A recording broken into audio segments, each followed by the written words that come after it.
Le subjonctif présent, c'est une vidéo que vous m'avez beaucoup demandé. On va voir ensemble pourquoi ça existe, comment est-ce qu'on construit un verbe au subjonctif présent et dans quel cas est-ce qu'on l'utilise. Activez les sous-titres si vous le souhaitez, abonnez-vous, likez cette vidéo, activez les notifications et on y va.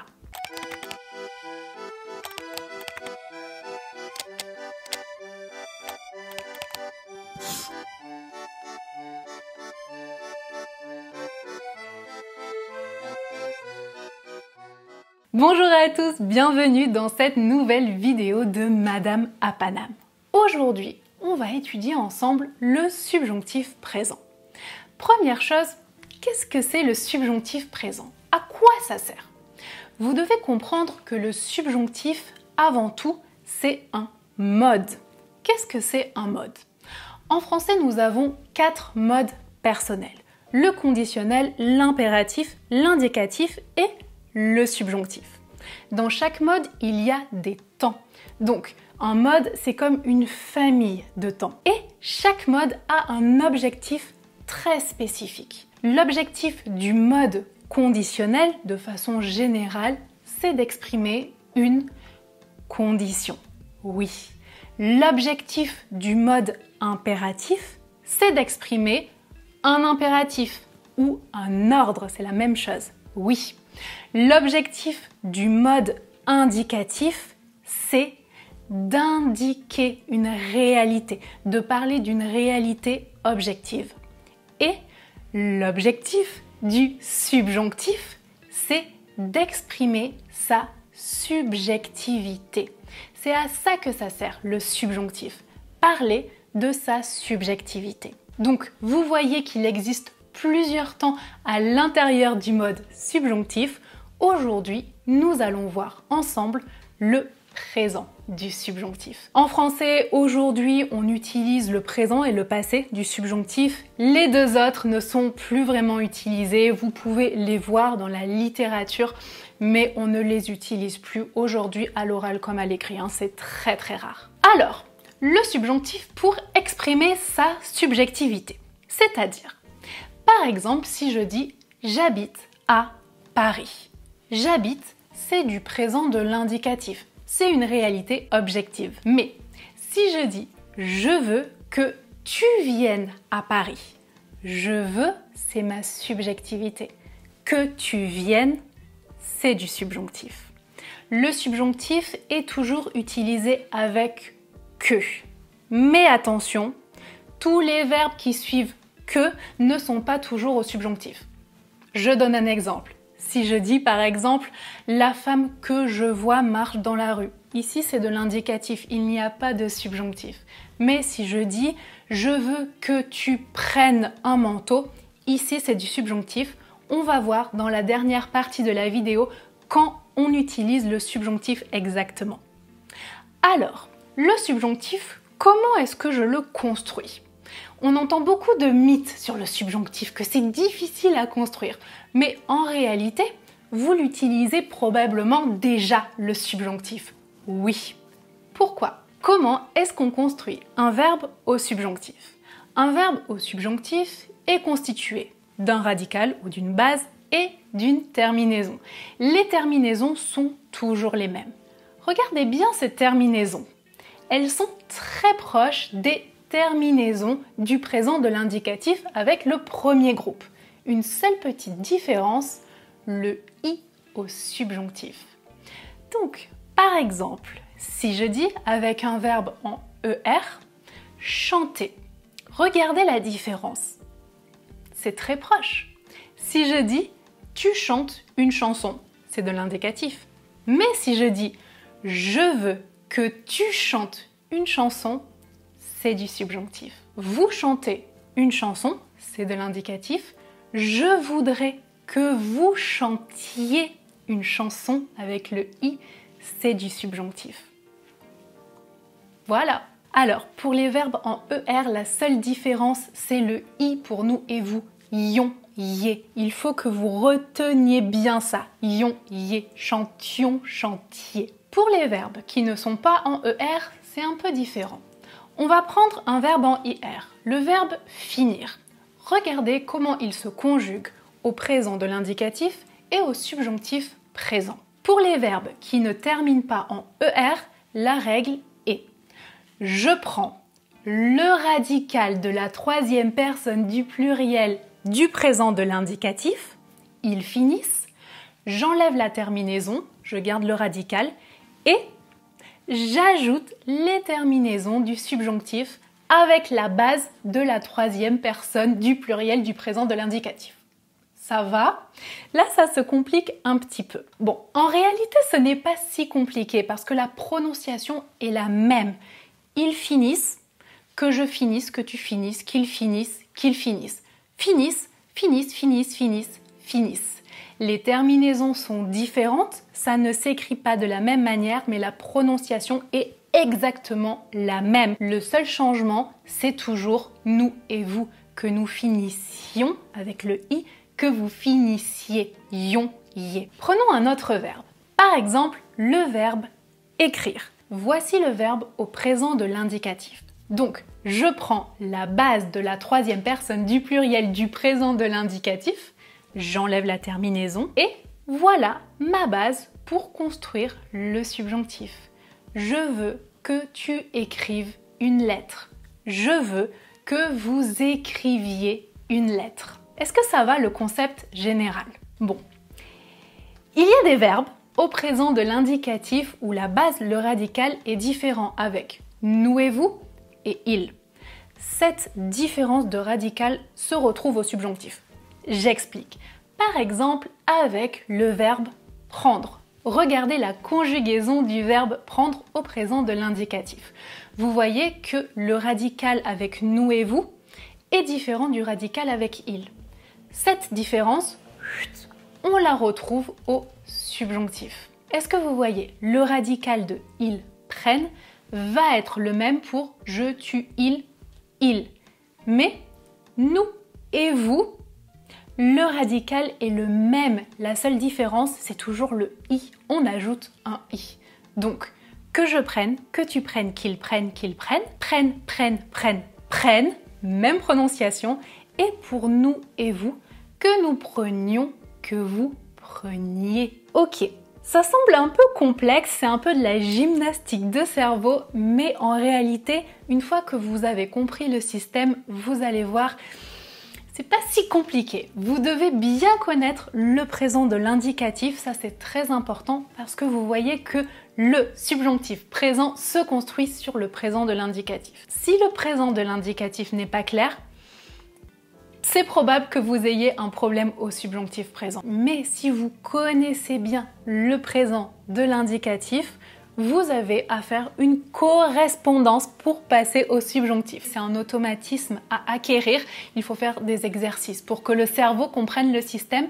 Mais après, vous allez pouvoir faire ce passage de l'indicatif au subjonctif. L'objectif est de bien comprendre le système. Dernier exemple avec le verbe boire. J'affiche ici la conjugaison au présent de l'indicatif avec il, pluriel, ils boivent. Ça me donne la base pour je, tu, il. Que je boive, que tu boives, qu'ils boivent, Boivent, boivent. Attention, pour nous et vous, la base est la même, le radical est le même, que nous buvions, que vous buviez. D'accord? Est-ce que c'est clair cette différence? Attention. Et enfin, les verbes irréguliers au subjonctif, là, vous devez vraiment les mémoriser. Il y en a 10 que j'affiche à l'écran. On va voir ensemble la prononciation. Pour le verbe être, que je sois, que tu sois, qu'il soit, le dernier, soit, même prononciation, que nous soyons, que vous soyez. Verbe aller, que j'aille, que tu ailles, qu'il aille, qu'ils aillent, aille, et que nous allions, que vous alliez. Ça va? Ensuite, avec le verbe savoir, que je sache, que tu saches, qu'il sache, et que nous sachions, que vous sachiez. Sache, je répète, même prononciation. Ensuite, le verbe avoir, que j'ai, que tu aies, qu'il ait, que nous ayons, que vous ayez, qu'ils aient. Attention, la différence entre le verbe avoir et le verbe aller, la prononciation est différente. Que j'ai, verbe avoir, c'est différent de que j'aille du verbe aller. Et aille, et aille. Ça va? On continue avec le verbe faire. Que je fasse, que tu fasses, qu'il fasse, fasse, fasse, et que nous fassions, que vous fassiez. Ensuite, le verbe pouvoir. Que je puisse, que tu puisses, qu'il puisse, puisse, que nous puissions, que vous puissiez. Ensuite, le verbe vouloir. Que je veuille, que tu veuilles, qu'il veuille, que nous voulions, que vous vouliez, qu'il veuille. Ensuite, le verbe valoir qu'on n'utilise pas vraiment au subjonctif, c'est assez rare, mais je vous le donne quand même. Que je vaille, que tu vailles, qu'il vaille, que nous valions, que vous valiez, qu'il vaille. Attention à la différence de prononciation entre le verbe valoir et vouloir. Que je veuille, que je vaille. Veuille, vaille. Ça va? Et enfin, deux verbes impersonnels qu'on utilise seulement avec une personne, seulement avec il, le verbe pleuvoir, qu'il pleuve, exemple je veux qu'il pleuve, et le verbe falloir. Au présent, c'est il faut. Au subjonctif, je vais dire qu'il faille. Voilà, ça c'est la construction du subjonctif présent. Maintenant, nous allons voir dans quel cas est-ce qu'on utilise le subjonctif présent concrètement. Quand est-ce que je l'utilise, le subjonctif présent? Alors, il y a 4 catégories dans lesquelles on utilise le subjonctif. La première, c'est avec la volonté, les souhaits, les désirs. Par exemple, je vous affiche ici, je veux que, je voudrais que. On utilise toujours avec le subjonctif. Exemple, je veux que tu viennes à Paris. Vous vous rappelez, c'est l'exemple du début. Même chose avec je désire que au présent de l'indicatif ou avec le conditionnel je désirerais que. Même chose. Vous avez aussi je souhaite que, je souhaiterais que, j'aimerais que, j'ai envie que, j'ai besoin que, etc. La deuxième catégorie, ça concerne les sentiments. Dès que vous parlez d'un sentiment en français, vous utilisez le subjonctif. Exemple, je suis contente que tu viennes à Paris. Subjonctif. Donc, je suis content, je suis heureux, je suis ravi, je suis enchanté, mais aussi je suis triste, je suis déçu que, je suis désolée, je regrette que, j'ai peur que, je crains que, je suis surpris que, je suis étonné, je doute que, je ne suis pas sûr que, etc. Sentiment, subjonctif. La troisième catégorie concerne des tournures un peu plus impersonnelles qui expriment un ordre et un conseil. C'est toujours les mêmes tournures, je vous conseille de les mémoriser, vous pouvez prendre une capture d'écran ou bien les réécrire pour pouvoir les apprendre et ensuite vous allez voir, c'est toujours les mêmes cas où on utilise le subjonctif et plus vous pratiquez, plus vous allez automatiser et ça va vraiment devenir de plus en plus naturel. Rappelez-vous, le secret, comme toujours, c'est la pratique. Alors, troisième catégorie, on utilise le subjonctif après il faut que, il faudrait que, il vaut mieux que, il vaudrait mieux que, c'est toujours la même chose, indicatif ou conditionnel.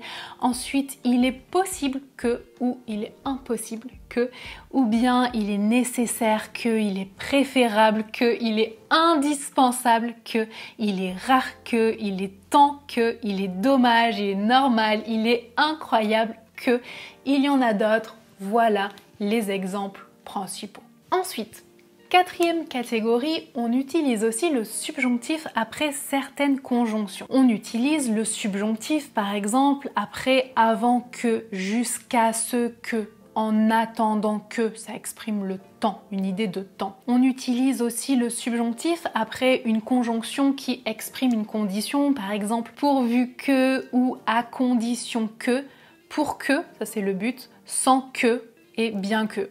Je vous conseille de mémoriser en premier sans que, bien que, pour que, avant que. C'est ce qu'on utilise le plus souvent dans cette catégorie.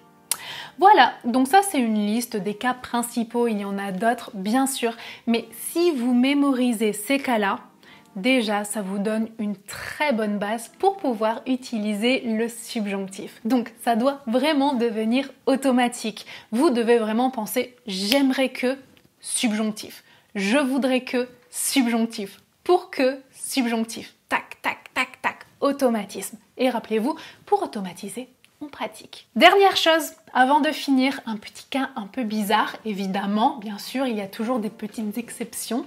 Donc, on utilise l'indicatif après je pense que, je crois que et je trouve que. Mais on utilise le subjonctif si c'est à la forme négative, c'est-à-dire après je ne pense pas que, je ne crois pas que ou je ne trouve pas que. Par exemple, je pense que tu as raison. Forme négative, je ne pense pas que tu aies raison. Subjonctif. Oui, il faut l'apprendre. Ensuite, je crois qu'il pleut. Indicatif. Mais à la forme négative, je ne crois pas qu'il pleuve. Subjonctif. Enfin, dernier exemple, je trouve que le français est facile. Et à la forme négative, je ne trouve pas que le français soit facile. La pratique, c'est le secret. Maintenant, vous devez automatiser, pratiquer à l'écrit et à l'oral pour que ça devienne de plus en plus naturel pour vous. Je vous mets un lien dans la description pour pouvoir continuer de pratiquer. On se retrouve très vite dans une prochaine vidéo. Prenez soin de vous et à bientôt!